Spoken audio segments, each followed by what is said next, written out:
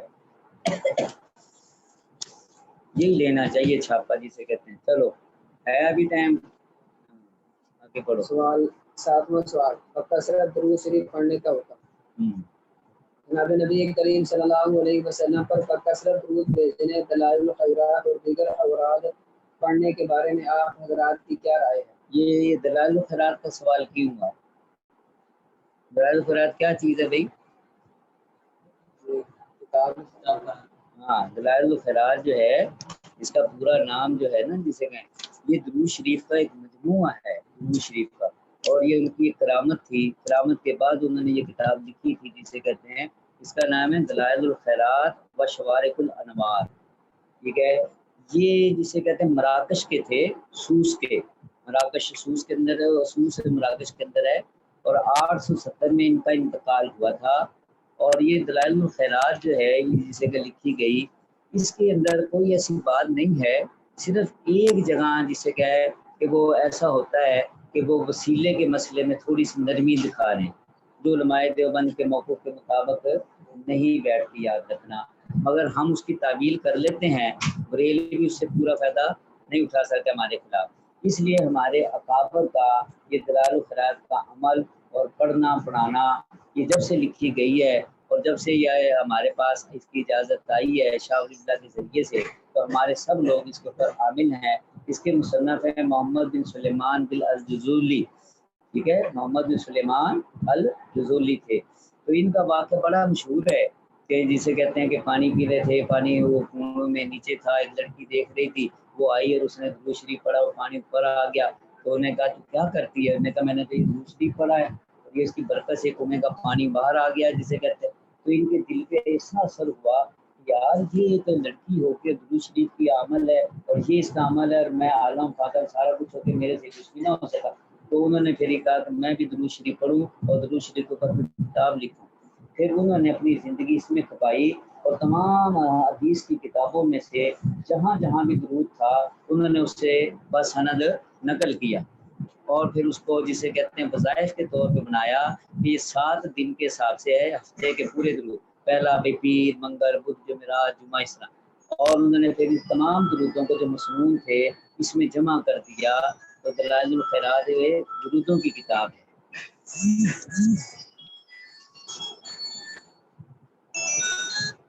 السلام علیکم، اللہ کا شکر ہے۔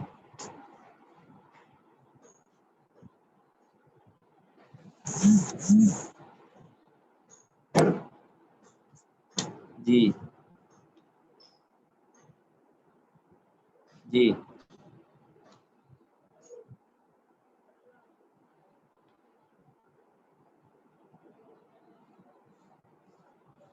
چلو ٹھیک ہے۔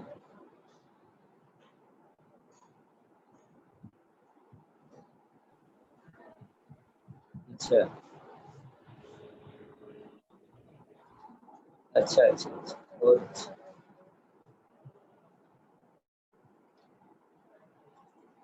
ہاں اچھی کتاب، اچھی کتاب۔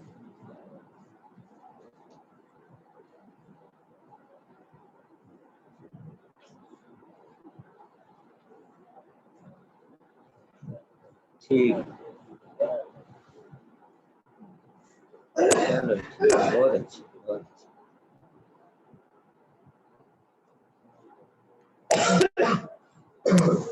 وہ اس کی بھی بھیج دیں گے آپ کو فوٹو، کوئی بات نہیں. وہ ابھی میرے پاس نہیں ہے کتابیں، جس کے پاس اس کو میں نے کہا ہوا ہے وہ آئے گا لے کے تو پھر بھیج دیں گے.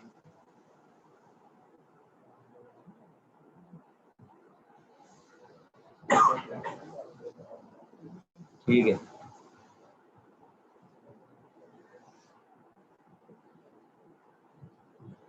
بھائی کیا وہ ان کی دوسری کتاب میں وہ ہے امام ابن ماجہ و سنن ہی. ہاں وہ ان کی دوسری کتاب ہے، اس کے اوپر بھی ابو فتح ابو فتح نے حاشیہ لکھا ہے. وہ ہے کہ وہ امام ابن ماجہ و سنن ہی. ہاں وہ الگ کتاب. ٹھیک ٹھیک. نہیں اس میں نہیں ہے، اس میں.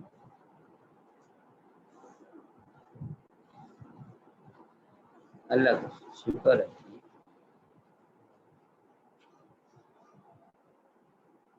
ہاں وہ ہوگی تو پھر میں آپ کو بتا دوں گا سر.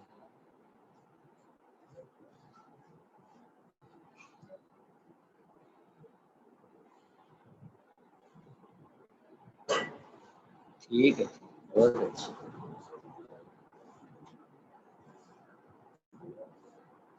ہاں اس کی ضرورت تو نہیں ہے، اصل میں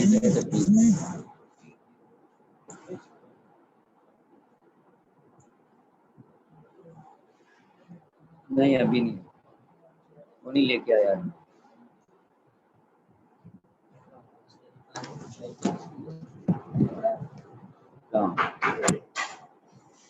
ہاں وہ آپ منگا لیں اگر ہو جائے تو اچھی بات.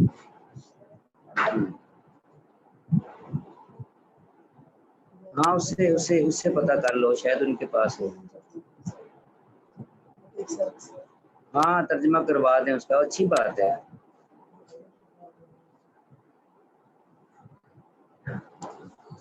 ٹھیک ہے ٹھیک ہے. ہاں اس کا فون میں نے اس لیے نہیں کاٹا، یہ نابینا ہے، بتایا تھا نا میں نے پہلے بھی. اختر آباد کے نابینے ہیں، تو دیکھو نابینا ہونے کے باوجود مناظر ہے، اور اتنا مناظر ہے کہ وہ اپنے علاقے کے سب لوگ اس کو لے کے جاتے ہیں مناظر کرنے کے. بریلیوں سے ہو یا غیر مقلدوں سے. اچھا جاؤ تو مناظرہ کرتا ہے، تو جو کتاب اس سے پتہ لگ جائے فوراً خرید لیتا ہے. ٹھیک ہے. اور نابینا ہے، دیکھو آدمی اسے پڑھ کے سناتے ہیں، یا مشین خریدی ہوئی ہے وہ مشین لگا کے نا مشین اسے پڑھ کے سناتی ہے. مشین کہتا ہے. تو ہمارے پاس ملنے آیا تھا مجھے، میں نے اسے کافی کتابیں دی، پھر یہ بیچارہ فون کرتا رہتا ہے. تو میں نے کہا اس کی وہ دلازاری نہ ہو نا، میں نے کہا اس نے فون کیا. اسے 2 کتابیں میں نے بتائی تھی کہ عربی میں چھپی ہے کراچی سے، وہ لے لو. تو رابطہ کیا تو وہ کہہ رہا کہ وہ آ جائے گی. اتنا شکریہ. کہہ رہا میں پہلے بریلوی تھا، تو پھر بریلوی سے اللہ نے مجھے ہدایت دی، اور پھر دیوبندی بن گیا. ہمارا 17 سال کی کتابیں پڑھ گئی. ٹھیک ہے. جوان ہے، شادی شدہ ہے، بچہ ہے، نابینا ہے مجھے. اور وہ لاٹھی سے ہی سے، مگر آپ یہ دیکھیں کہ خدا کی طرف سے ہوتا ہے کہ اس علاقے میں کوئی نہیں بندہ تو وہاں یہ نبینا بنا مولوی لے کے جاتے ہیں اس کو. وہاں کے جو مدرس ہیں، مدرسوں والے ہیں، مولوی ہیں، وہ اس کو آ کے پوچھتے ہیں کہ وہاں بات ہوگی کیا کرنا ہے ہم نے نا. یہ عام بندہ ہے مگر بادشاہ ہے، داڑھی رکھی ہے سارے سے، مگر بادشاہ. تو اتنی کتابیں اکٹھی کی ہیں، اتنی کتابیں اکٹھی کی ہیں کہ امام ابو حنیفہ پہ کوئی کتاب ہوگی ایسی جس کے پاس نہیں. اتنا امام صاحب سے محبت ہوتا ہے. عربی کی ہو، اردو کی ہو، امام صاحب کے بارے میں کتاب فوراً خرید لے. یہ جو ہے المجموعہ، دیکھو یہ اتنی مہنگی کتاب ہے، 10,000 کی، وہ بھی خرید لی. عربی ہے حالانکہ سے آتی نہیں ہے جی، امام صاحب کے بارے میں آئی. بڑا اچھا ہے. اچھا ہاں، تو دلائل الخیرات کی میں بات کر رہا تھا. تو دلائل الخیرات ہمارے ہاں بھی پڑھتے ہیں، پڑھاتے ہیں، اس کی ہم اجازتیں بھی دیتے ہیں. ٹھیک ہے، ایسی بات نہیں. اور جو یہ غیر مقلد ہیں یہ نہیں اس کو پڑھتے پڑھاتے. اور جو یہ تھے وہابی لوگ وہ بھی نہیں اس کو اچھا سمجھتے تھے، اس کے اندر وہ وسیلے کا مسئلہ ہے یا ایسی کوئی ایک بات ایک آ گئی ہے، تو ہم جو ہیں اسے پڑھتے پڑھاتے ہیں اور اس کو صحیح سمجھتے ہیں کتاب۔ مولانا ادریس میرٹھی جو تھے وفات کے پہلے صدر، اور بنوری ٹاؤن کے اندر وہ مدرس تھے، ترمذی پڑھایا کرتے تھے، علامہ انور شاہ کے شاگرد تھے، میں نے ان کی زیارت کی ہے، سبق بھی سنا ہے ان کا۔ انہوں نے دلائل الخیرات کا ترجمہ کیا ہے جو تاج کمپنی نے چھاپی ہے نا، دلائل الخیرات وہ والی، اور اس کے علاوہ بھی ہمارے بزرگوں نے اس کے ترجمے کیے ہیں اور اس کی تخریجات بھی کی ہے۔ تو ہمارے سلسلے میں اس کی اجازت دی جاتی ہے، خاص کر ہم اپنے مریدوں کو تو دیتے ہیں، تو جسے کہتے ہیں کہ مجھے خاص کر اس کی 3-4 جگہ سے اجازت ہے، اللہ کا فضل ہے، ذالک فضل اللہ یؤتیہ من یشاء۔ اس کی پہلی اجازت حضرت صوفی صاحب سے ہے مجھے، صوفی عبدالحمید سواتی جو تھے وہ حضرت مدنی کے صرف مرید تھے، کسی کے خلیفہ نہیں تھے، اور فرمایا کرتے تھے پیر جی میں بلیک میل نہیں کرتا کسی کو، میں کسی کا خلیفہ نہیں ہوں، میں صرف حضرت مدنی کا مرید ہوں اور مجھے کوئی خلافت وغیرہ حاصل نہیں ہے۔ مجھے مولانا عبید اللہ انور نے کہا تھا کہ میرے کہنے سے 2-4 دن یا جس طرح بھی ہے جو میں کہتا ہوں اس طرح وظائف کرو تو پھر میں آپ کو خلافت دے دوں گا۔ دیکھو صوفی صاحب عمر میں بڑے ہیں، عمر میں بہت بڑے ہیں مولانا عبید اللہ انور سے، ہے جی، اور پھر بھی انہیں ایک دم خلافت نہیں دی جیسے ہمارے یہاں رواج ہو گیا ہے جی۔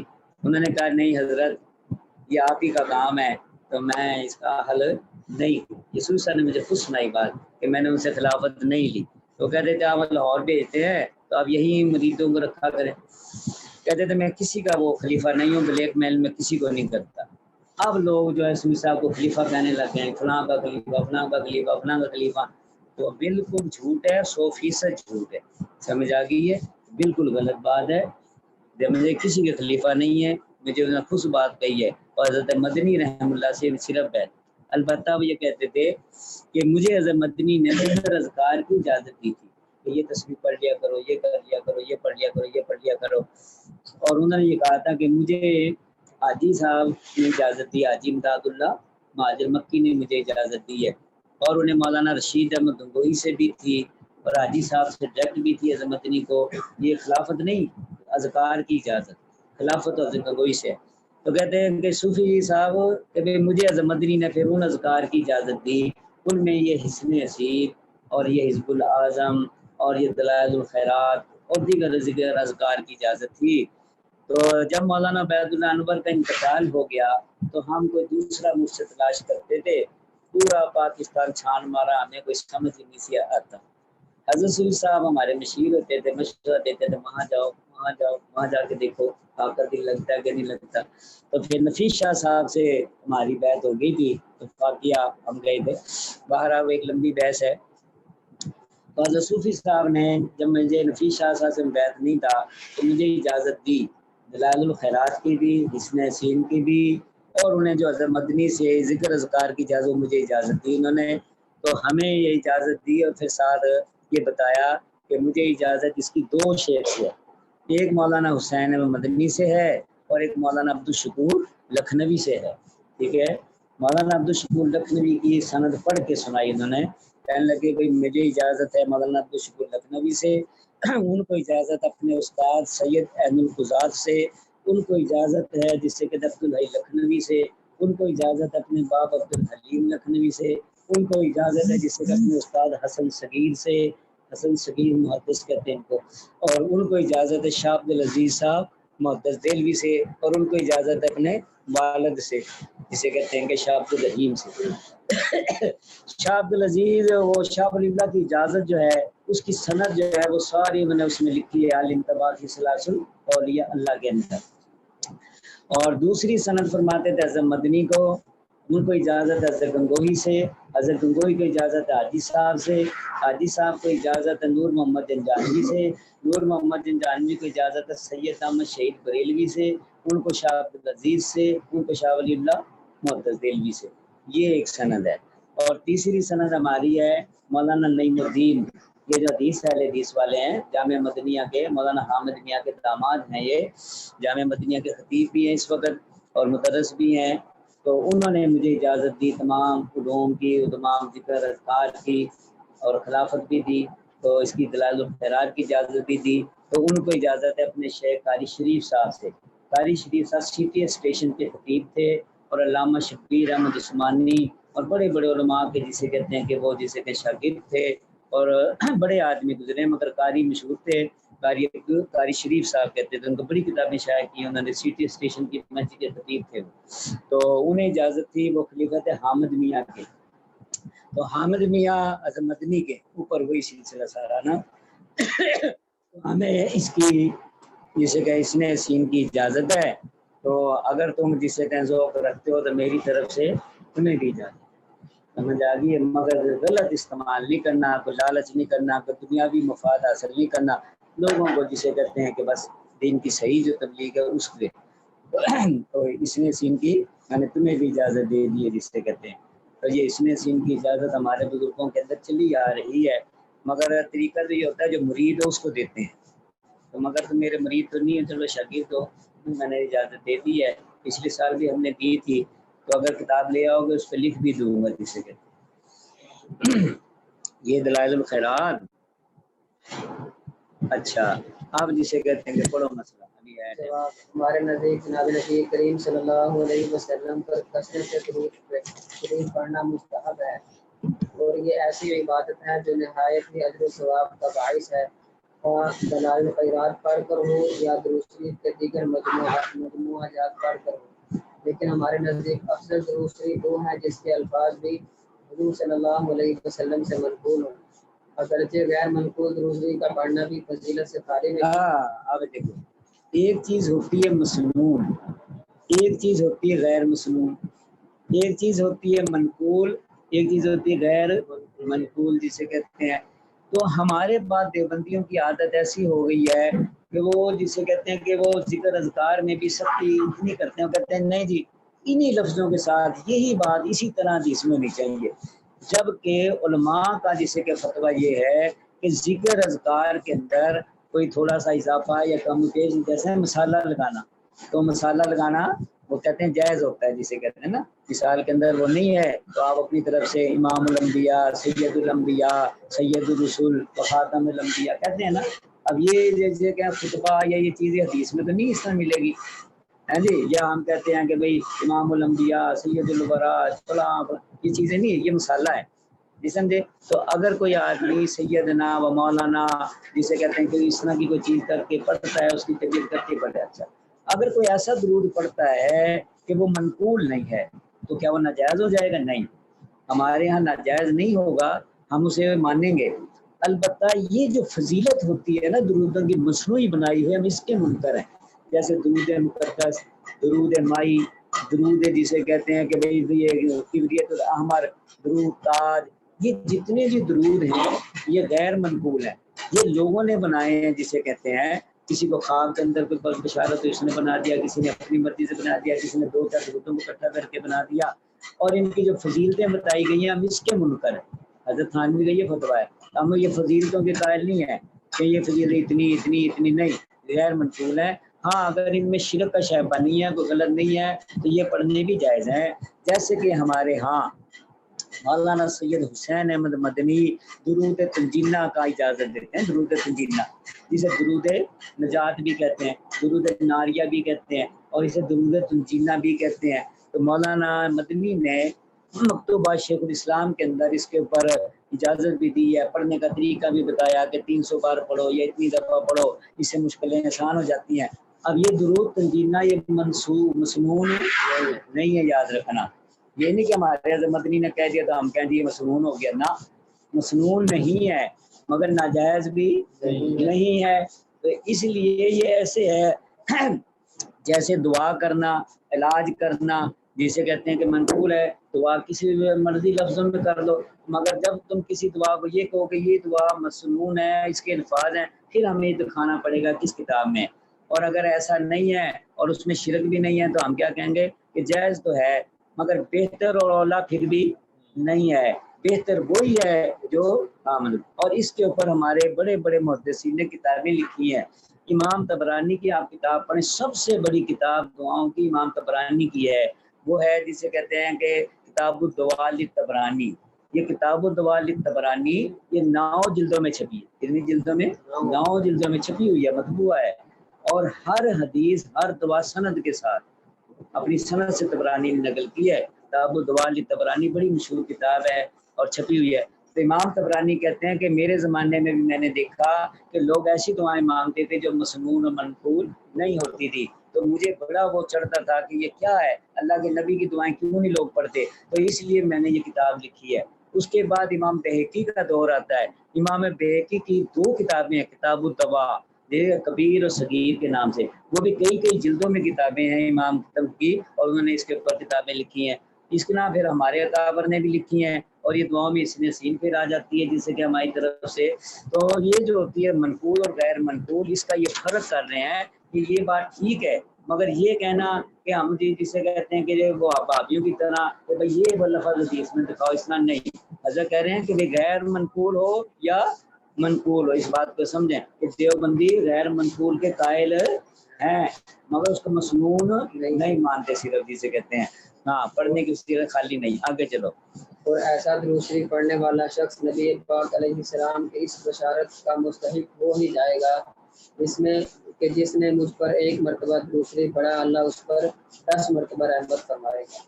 خود ہمارے شیخ حضرت مولانا گنگوہی رحمۃ اللہ علیہ اور دیگر مشائخ دلائل الخیرات پڑھا کرتے تھے، اور ہمارے مرشد قطب عالم ہادی مولانا امداد اللہ مہاجر مکی رحمت قدس اللہ سرہ نے اپنے ارشادات میں یہ لکھ کر اپنے مریدین کو اس بات کا بھی حکم فرمایا کہ وہ دلائل الخیرات کا ورد بھی جاری رکھیں۔ ہمارے مشائخ ہمیشہ دلائل الخیرات کو روایت کرتے رہے ہیں، اور حضرت مولانا گنگوہی رحمۃ اللہ علیہ بھی اپنے مریدین کو دلائل الخیرات کی اجازت دیتے تھے۔